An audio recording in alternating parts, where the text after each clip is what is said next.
So with that in mind, political analyst Dallas Jones joining us this morning. Good morning to you. Thanks for being here today. All right, let's start with the Democratic side. Clinton certainly leading the way, but it was an okay weekend for Sanders. Absolutely. He won 3 out of the 4 contests this weekend. Secretary Clinton, held her ground in Louisiana, where there was a large base of African-American voters. She got an overwhelming win there.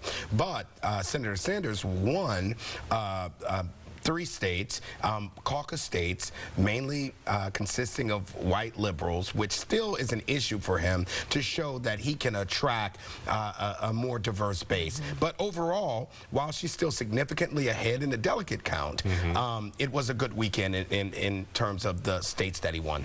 So with her having as much of a delegate lead as she does, looking to last night's debate, he needed to not give her any ground then, and we saw that happening, right? Well, or trying at least. Well, the last night's debate was very different from what we've seen in the past. It definitely began to look a bit more personal.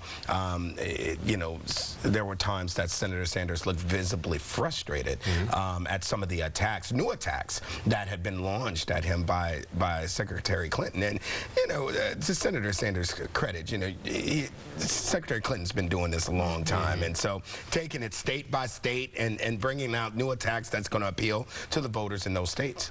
So she knows what she's doing. That's no doubt about that. All right, let's talk about the Republican side for a moment, because you've got Cruz, who had a great weekend, definitely gaining ground on Trump. Rubio had a really tough weekend. That's right. You know, what we saw was some significant wins from Senator Cruz this weekend. While Donald Trump did win 2 contests, Senator Cruz won 2 contests with over 50% of the vote, which is very important for him, because it shows that he's definitely surging. That, you know, the states that Trump won, he barely won. Rubio, however, while he did win in Puerto Rico, it's continuously showing that he's not prepared to increase his delegate count.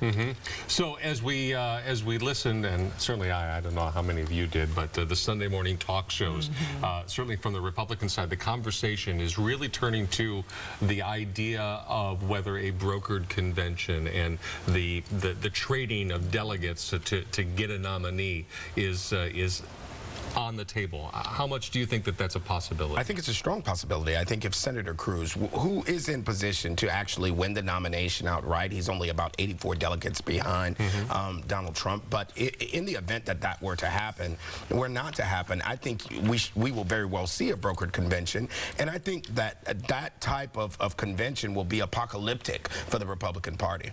All right, Dallas, it's always nice to have you here to break it down for us. Thanks for walking us through it. We'll be talking to you, I'm sure, in the future about what's ahead. Changes every day, it seems like. Every day. All right, good to see you. Thanks.